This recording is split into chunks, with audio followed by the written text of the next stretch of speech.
up, everybody, and welcome back to Laying the Points with Farley Bets. My name is Chris R. Farley. I am AKA at Farley Bets across all social media.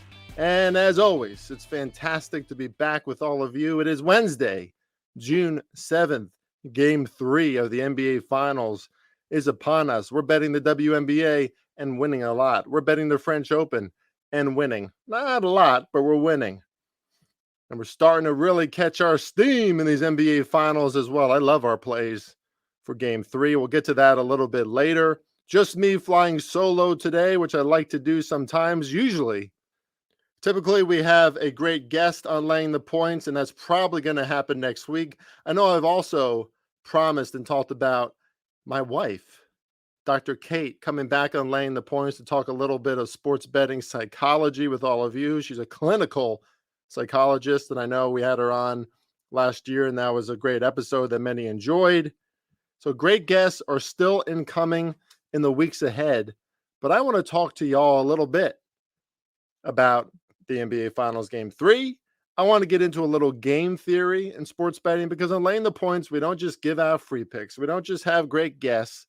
We talk about game theory, sports betting philosophy, and strategy to help your, how do you say, holistic perspectives on sports betting to help you improve your day-to-day methods so that there's more money in your bankroll. I love getting into the philosophy of it all. So we'll talk about that a little bit today as well. In case you don't know, you should know. Again, AKA at Farley Bets across all social media. Won 5th place in the Circa Millions contest 2 years ago. $114K cash prize. Career 57% win percentage in the NBA. Over 150 units won. Featured on the BetUS, NBA, and NFL shows. Featured at Vegas Insider at VSiN. Started at the Odds Breakers, and now here we are on Laying the Points with Farley Bets. Been doing this thing for over a decade, this sports betting thing. And check out farleybets.com for a nonstop free picks and free sports betting information to help you and your bankrolls. All that said, let's get into some game theory to start off this podcast. Probably be a shorter podcast. You know, I always say that, and then I rant and I rant and I rant. But this one should be a solid 25 to 30. Here's the thing, okay? From the beginning of sports betting, like when sports betting really caught steam, started with horses, you know, back in the day, about 100 years ago or so, right? And as mostly fellas kept on betting on sports, mostly in Vegas, right? For many decades, only in Vegas. Following line movement, understanding what the number means, understanding how to handicap the game itself, that was and still continues to be the most important part of sports betting, right? The numbers. Nuggets -2 tonight. What is that telling us? What are the odds bankers telling us? What have we seen in the line movement? What is that telling us, right? The best sports bettors, the ones who hit 55% and over, are usually the ones who understand and track line movement and the quantifiable side of sports betting the best. I like to talk about other methods of sports betting theory or game theory. What is game theory? It's a theoretical framework for conceiving social situations among competing players. What does that sound like? Sports. And although it's extremely important that you understand the number side of things, right? Line movement and all that. I'm not saying that's not important. But one area, right, where we're in the sports betting industry, it's very immature, right? It's a very young marketplace as these states open up in America to offer legalized sports betting. And if your state doesn't have legalized sports betting, stay tuned, because I have a way for you to still place bets and win a lot of wagers. But as sports betting grows in America, the recreational sports bettor increases, right? We're seeing exponential amounts of money, billions being made in states like New York, New Jersey, Pennsylvania, because people want to bet on sports. They want to be involved in the action. They want to be a part of it. And most people don't have the time, right? Like you listen to these guys on Twitter and they always seem mad, don't they? Spanky, Fezzik. They're always mad. You guys, damn Twitter content providers. Fuck you.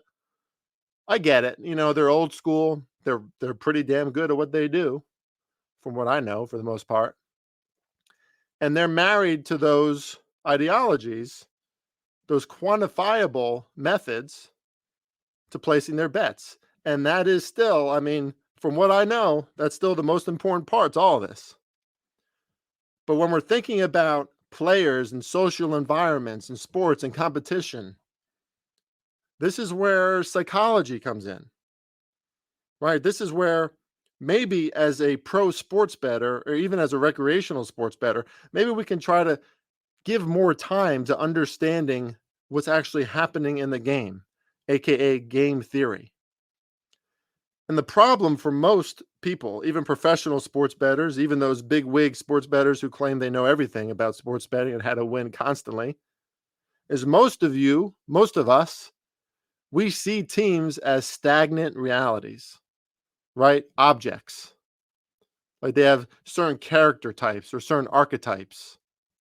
But teams, especially in pro sports, are too dynamic for that line of thinking. They're always changing, right? Because their nature consists of too many different parts,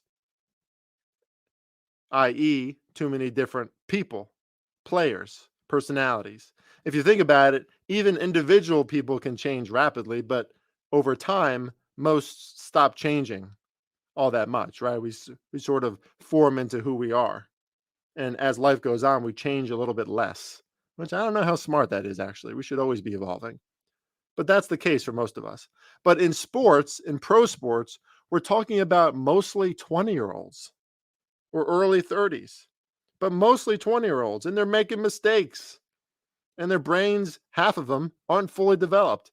Like Jason Tatum, 25, right?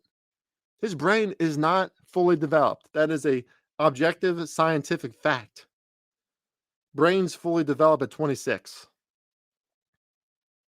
So these are big personalities, coaches, stars, role players. Like, how do they understand their role? How good are they at it?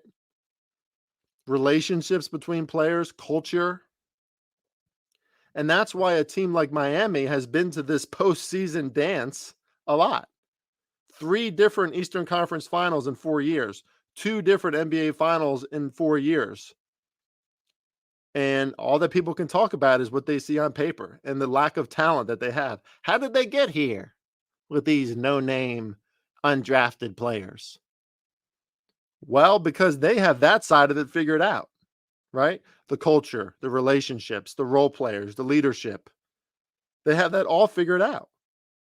So did Golden State until they didn't, right? That whole Jordan Poole and Draymond Green, and when they went on the road, the older players would chill together, the younger players would chill together. That's not good. They started to lack chemistry, right?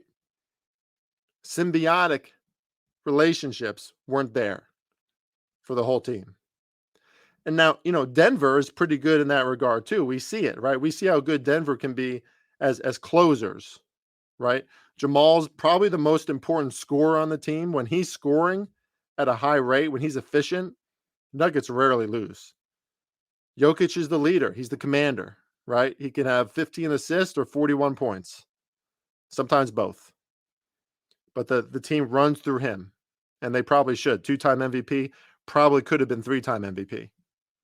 Like, he's a better player than Joel Embiid. Sorry. Others in the Nuggets are high-level executioners, right, as role players. Aaron Gordon uses his body, like can't be stopped in a lot of those situations. KCP, nailing threes, always moving. Bruce Brown does everything. Swiss Army knife. But they know who they are. They know who does what, right? It's a huge part of all this.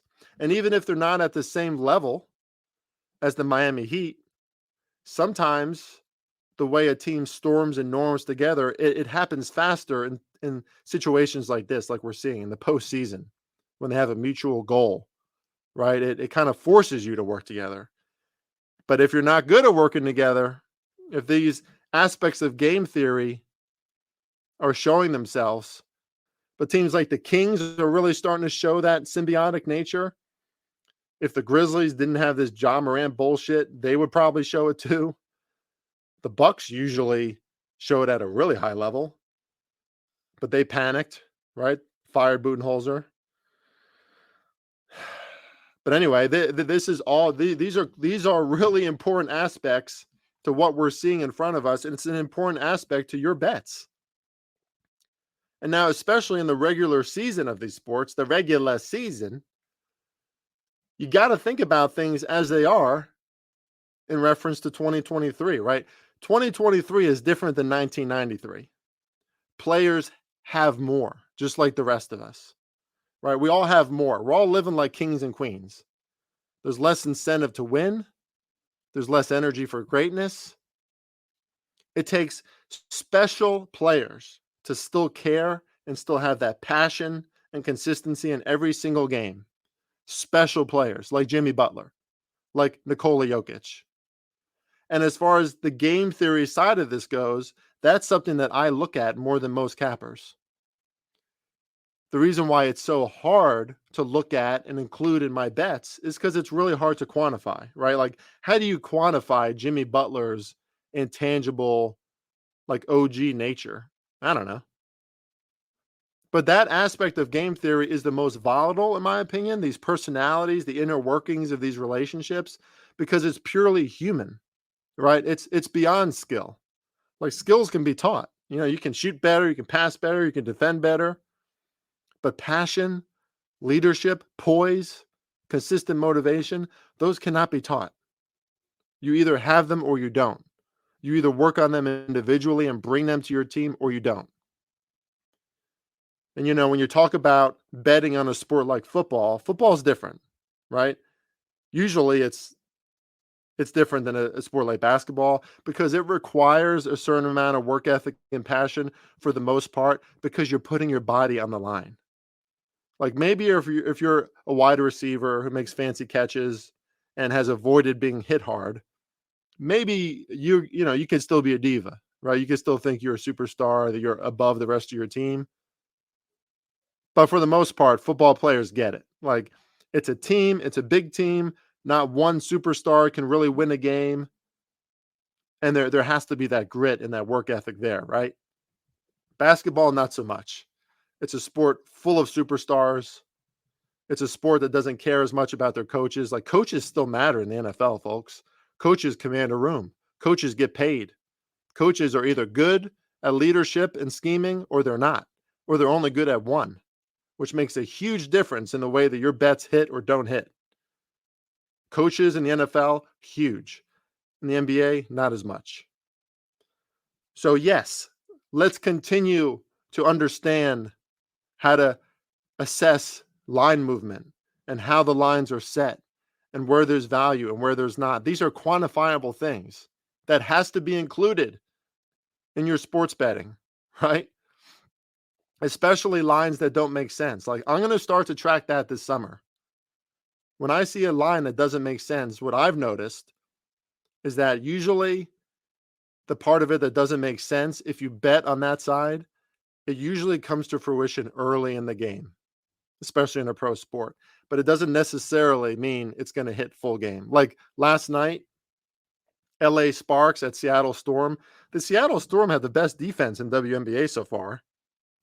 Solid team, played together for a while, but they were +3 at home against the LA Sparks, who have not been a good team for a long time. It didn't make much sense to me, but the Sparks beat them straight up 24-6 in the first quarter. Now, the Storm eventually came back and won that game by 3. So it was a bad line. It was a weird line. But whatever the odds makers knew that we didn't, that weird line, it showed itself early in the contest. I'm going to start to assess lines like that stand out as very strange and see what the result is, because I got a feeling anecdotally that most of the results that stay true to what the line suggests occur earlier than later. So you still got to think about these things. I'm always thinking about lines and the quantifiable, but incorporating game theory and observing and assessing all these different aspects of the nature of humans and how they interact and how good they are or how bad they are working together on a court or a field is a significant part of understanding the sport and trusting the side that you're betting on. Significant. And that side of sports betting, that side of betting analysis and strategy is very immature. Like has not been theorized properly yet. That's what we're aiming to do on Laying the Points. Let's talk more about that side of things while we incorporate the old school tenets of the most successful sports bettors. If you live in a state that does not allow sports betting, it is not legal.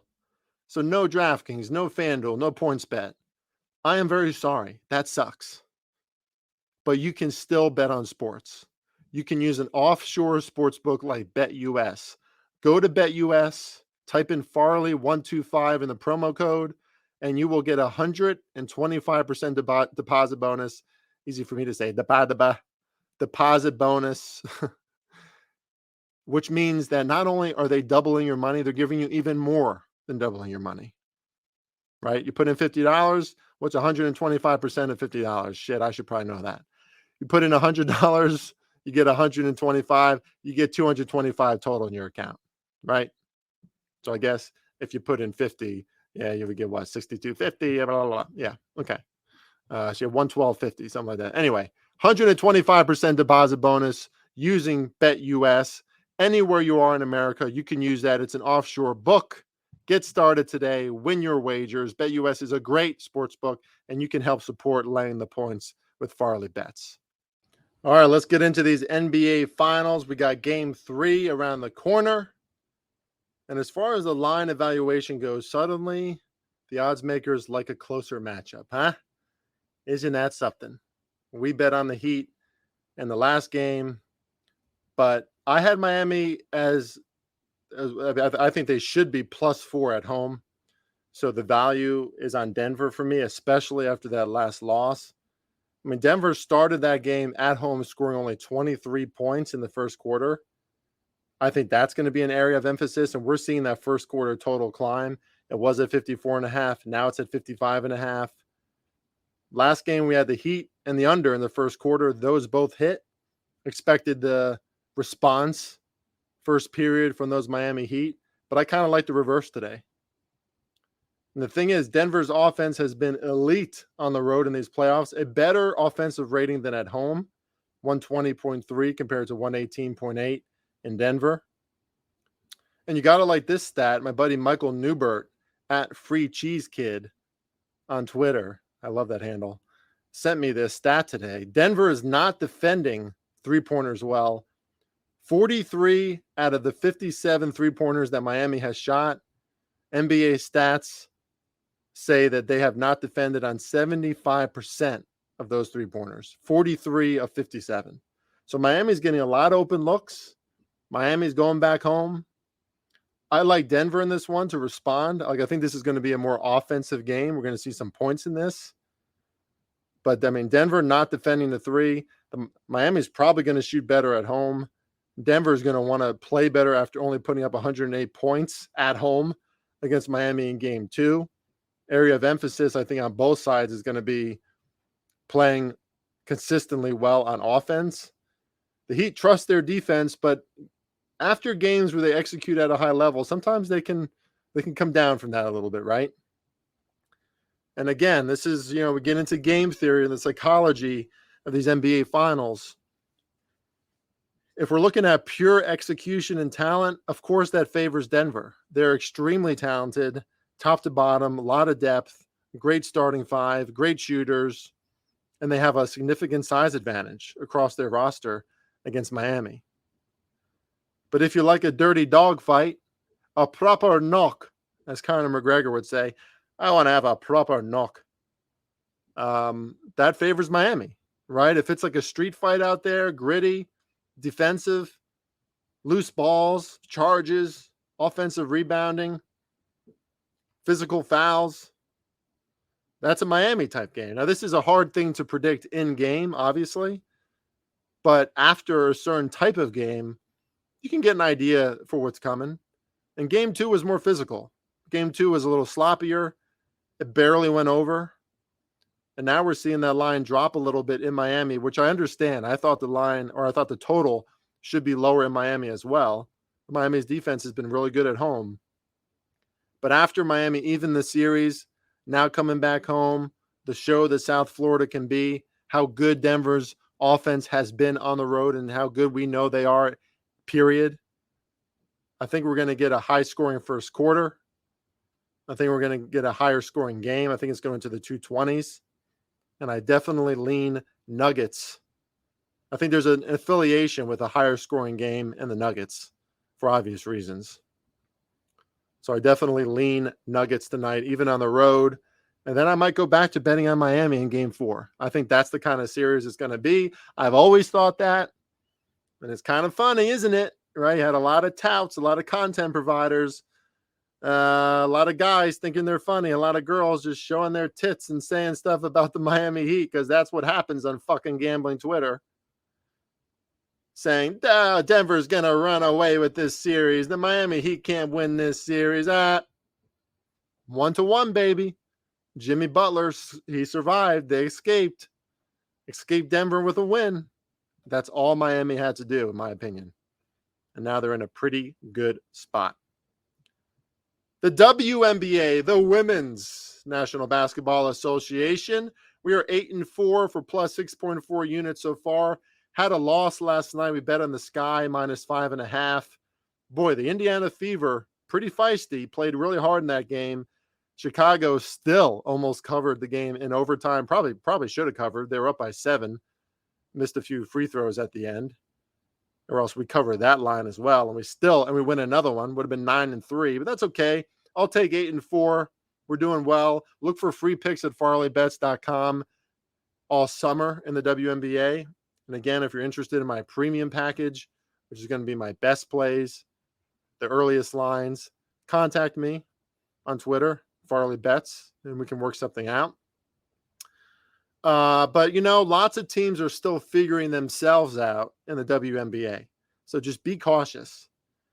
And so far, underdogs have treated me really well for that very same reason, right? Because the teams that the odds makers think should be dominant right out the gate, they're not quite there yet, right? Like how long until the Liberty really start to gel? Because that's a super talented team, but they have a lot of new parts. And that's showing itself a little bit. Is Vegas and Chicago really the best defenses in the WNBA, or is that just an early season thing because of the talent they have and the size they have? What's in the makeup of how the Chicago Sky finishes? Again, game theory. The Sky are incredibly good in the clutch. We saw it again in overtime last night. Why is that? Leadership? Copper, their best player on the court, scoring at will. It's probably part of that.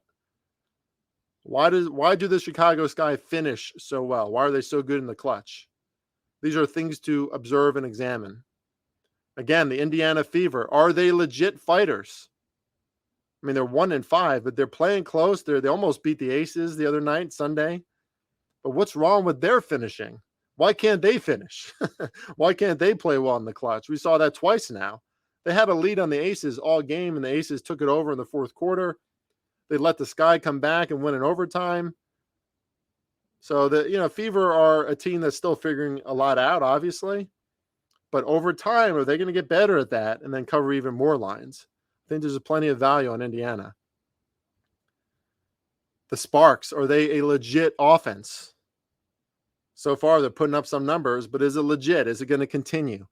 These are all great questions to ask yourself and to analyze as you prepare your WNBA bets. Tonight, Wednesday, June 7th, I kind of like the Lynx, the Minnesota Lynx. Again, these Liberty are being evaluated at what a premium. I know they're at home, but minus 14.5. And I know they just let that bad game happen, right? Where they lost to the Sky at home on Sunday. But 14.5 points against the Minnesota Lynx team that checks out as average in most categories. AKA, while they're not the best, they're not the worst either. They're a pretty good team. 14.5. Again, in the end, it's all about the number. And that's a little too much for me. I'm going with the Minnesota Lynx tonight in the WNBA, and there's another free pick for you. And how about one more, just for good energy, you know? We've been winning a lot in the French Open. Karolina Muchova plays Ariana Sabalenka tomorrow in the French Open. I think Muchova is going to be a real challenge for Sabalenka. Muchova's been playing some of her best tennis that she's played in a while. She's on a mission. She's finally made the quarterfinals again. I think she wins a set. You can get plus money over 2.5 sets, and I might take a shot on her to beat Sabalenka straight up. She's playing really good tennis. We've seen Sabalenka can kind of shit the bed in these spots. I'm looking at Karolina Muchova tomorrow in the women's side of the French Open. Thank you all for listening to Laying the Points with Farley Bets. We'll be back next week where we invite a very good MLB capper, Kurt Blakeway, onto this show to talk a little baseball because I'm not betting it very often, so I need somebody who bets it and does it well to come on our show and discuss his MLB wagers. Look forward to that. Look forward to Dr. Kate soon. Happy summer, everybody. It's incoming. Enjoy your summer. Be restful before this NFL season starts. We got some great things coming. Future podcasts for the NFL season. I'm just going to leave it at that. I don't want to say too much just yet, but it is going to be awesome. Can't wait. Thank you all for listening. See you next time on Laying the Points with Farley Bets. Let's win some damn money.